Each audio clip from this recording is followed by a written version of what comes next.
Welcome to the dial view. అరాచకం రాజ్యమేలుతుందన్నాడు. నీతికి నిజాయితీకి సమాధి కట్టేస్తున్నారని గర్జించాడు. ప్రజాస్వామ్యంలో ప్రజాప్రతినిధులు దొంగల్లా ప్రజల డబ్బును దోచుకుంటున్నారని విరుచుకుపడ్డాడు. అసమానత్వం విర్రవీగుతోంది, నియంతృత్వం పడగ విప్పి బుసల కొడుతోంది అంటూ వీరంగం వేశాడు. సామాన్యులు నమ్మేశారు. ఇతడికి అవకాశం ఇస్తే ఖచ్చితంగా మార్పు తీసుకొస్తాడని బలంగా అనుకున్నారు. రెండు చోట్ల ఓడించి తప్పు చేశామేమో, ఈసారి మాత్రం అలా జరగకూడదని రాష్ట్రం నలుమూలల నుంచి వచ్చి అతడు పోటీ చేస్తున్న చోట ఎండకు ఎండుతూ మరీ ప్రచారం చేశారు. బంపర్ మెజారిటీతో గెలిపించి ప్రజాస్వామ్యానికి దేవాలయమైన ఏపీ అసెంబ్లీకి పంపారు. మరి టార్చ్ బేరర్ అనుకున్న ఆ వ్యక్తి ప్రజల నమ్మకాన్ని నిలబెడుతున్నాడా?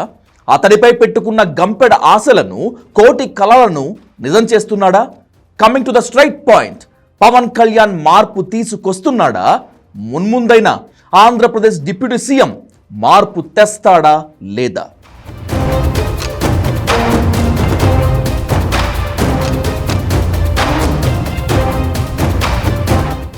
వర్తమానం గురించి మాట్లాడుకోవాలి అంటే ఖచ్చితంగా గతాన్ని గుర్తు చేసుకోవాలి.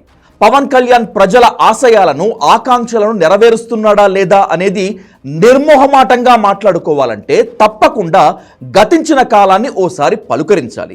చెగేవేరా, భగత్ సింగ్ నాకు ఆదర్శం అంటూ వీరావేశంతో ఊగిపోయిన పవన్ ఇప్పుడు మాత్రం అన్అపాలజెటిక్ సనాతన హిందూ. ఎంతగా అంటే హిందుత్వాన్ని నరాన జీర్ణించుకున్న కరసేవకుల కన్నా కట్టర్ హిందూ. తిరుమల లడ్డూలో కల్తీ జరిగిందో లేదో తేలకుండానే, మరే ఇతర దర్యాప్తు సంస్థ తేల్చకుండానే కాషాయం కట్టుకొని కనకదుర్గ ఆలయానికి పరుగులు పెట్టేంత, సంప్రోక్షణ దీక్ష చేస్తూ మెట్లను శుద్ధి చేసేంత. ఇదే అపచారం క్రిస్టియన్లకో ముస్లింలకో జరిగితే ఊరుకుంటారా? హిందువుల్లో ఎందుకు నెత్తురు చల్లబడింది అని ఊగిపోయేంత. సో పవన్ కళ్యాణ్ ఇప్పుడు విప్లవకారుడు కాదు, సానుభూతిపరుడు అంతకన్నా కాదు. ఇది క్రిస్టల్ క్లియర్. పక్కా సనాతన హిందూ, ఇది మాత్రం పక్కా.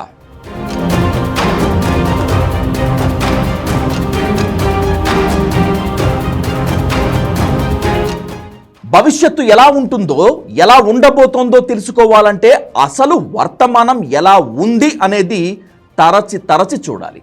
కనుక ఇప్పుడు వర్తమానంలోకి వద్దాం. ఇదే అసలు ఇప్పుడు అత్యవసరం కూడా. సామాన్యుల కలలకు, ప్రజల ఆకాంక్షలకు భిన్నంగా పవన్ కళ్యాణ్ ఎంతలా మారిపోయాడో తెలియాలంటే ఒక వీడియో తప్పనిసరిగా చూడాలి. మీరు వైసీపీ వాళ్ళు వస్తే ఒకటి అడగండి, మనకి సోమరి చెరువు నుంచి మట్టి ఇష్టం వచ్చినట్టు తవ్వి వెళ్ళిపోతా ఉన్నారు. జల్లూరు, తాటిపత్రి, చేబ్రోలు చెరువుల నుంచి మట్టి మొత్తం తవ్వేశారు. ఫ్రీగా తవ్వేసుకొని 6,000 రూపాయలు ట్రిప్కి దోచేస్తా ఉన్నారు. పక్క నియోజకవర్గాల నుంచి గ్రావెల్ తెచ్చుకోవాలంటే మనం వాళ్ళ కమిషన్ కట్టాల్సిన పరిస్థితి. మన మట్టేమో ఉచితంగా తీసుకెళ్లిపోతున్నారు, మనకి గ్రావెల్ కావాలంటే కమిషన్ కట్టాల్సిన పరిస్థితి. వనరుల దోపిడీ, ప్రజాధనం దోపిడీలపై ఇలా గొంతెత్తాడు కాబట్టే పిఠాపురం ప్రజలు పవన్ కళ్యాణ్ను థంపింగ్ మెజారిటీతో గెలిపించారు. పిఠాపురంలో పవన్ ఖచ్చితంగా గెలిచి తీరాలని ఆంధ్రప్రదేశ్లో ఇతర ప్రాంతాల ప్రజలు కూడా ముక్కోటి దేవుళ్లను వేడుకున్నారు. మార్పు కోరుకున్న వాళ్ల కలలు నిజమయ్యేలా పవన్ ప్రవర్తిస్తున్నాడా? No, not at all. సాక్ష్యం కావాలంటే ఈ వీడియో మీరే చూడండి.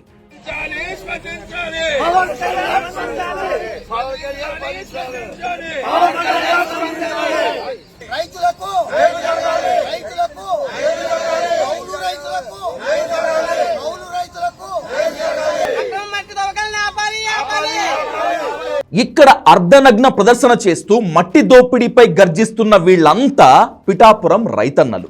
అవును, జనసేన అధినేత, ఆంధ్రప్రదేశ్ డిప్యూటీ సీఎం పవన్ కళ్యాణ్ ప్రాతినిధ్యం వహిస్తున్న పిఠాపురం నియోజకవర్గంలోనే మట్టి దోపిడీపై రైతులు కదం తొక్కారు. ఎఫ్కే పాలెంలో మట్టి మాఫియాకి రైతులకు మధ్య తోపులాట విజువల్సే ఇవి. పాపిడి దొడ్డి చెరువులోని మట్టిని తవ్వటానికి పోలీసులు, రెవెన్యూ అధికారులు బలవంతంగా ప్రయత్నిస్తే రైతులు అడ్డుకున్నారు. పొలం మెరక పేరుతో చెరువు మట్టిని ఇటుక బట్టీలకు తరలిస్తున్నారనేటువంటిది రైతుల ఆరోపణ.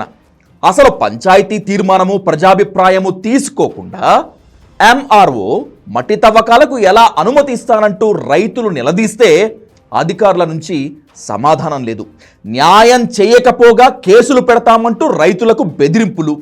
ఒక రైతు పేరుతో మట్టి తవ్వకాలకు దొడ్డిదారిన తీసుకున్న అనుమతి వల్ల గ్రామంలో 300 మంది రైతులు నడి రోడ్డున పడతారు అనేటువంటిది అన్నదాతల ఆవేదన.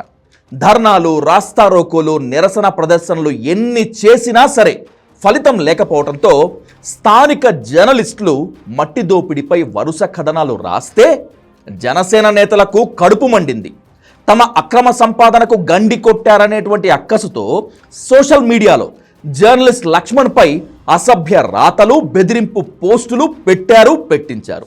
సిగ్గుపడాల్సిన విషయం ఏమిటంటే వైసీపీ అధికారంలో ఉన్నప్పుడు నియంతృత్వం చెలరేగిపోతుందని గొంతు చించుకున్నటువంటి ఈ జనసేన నేతలే తాము పవర్లోకి వచ్చేసరికి ఉచ్చనీచాలు మర్చిపోయారు. చివరికి జర్నలిస్టులందరూ ఒక్కటై పోలీసులను ఆశ్రయిస్తే, ఎండ వానను లెక్క చేయకుండా పోరాటం చేస్తే చివరికి చేసేది లేక ఎఫ్ఐఆర్ నమోదు చేశారు.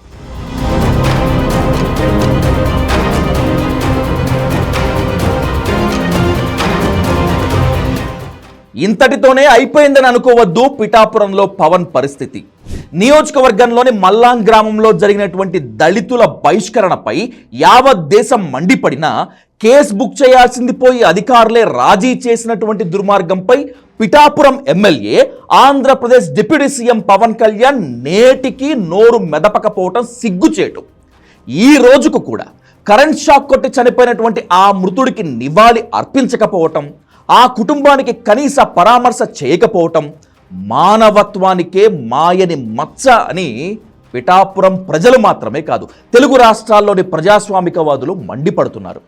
పవన్ ప్రసంగాలు చూసి ఆశలు పెంచుకున్నటువంటి వాళ్ళు, అతని ఆవేశపూరిత నినాదాలు విని ఇతడైతేనే ప్రశ్నిస్తాడు, ఇతడైతేనే మార్పు తెస్తాడని బలంగా నమ్మిన వాళ్ళంతా నేడు పవన్ వ్యవహార శైలి చూసి ఇలా తయారయ్యావేంటి స్వామి, నువ్వు కూడా ఇలా మారిపోయావేంటి సామి అంటూ తలలు పట్టుకుంటున్నారు.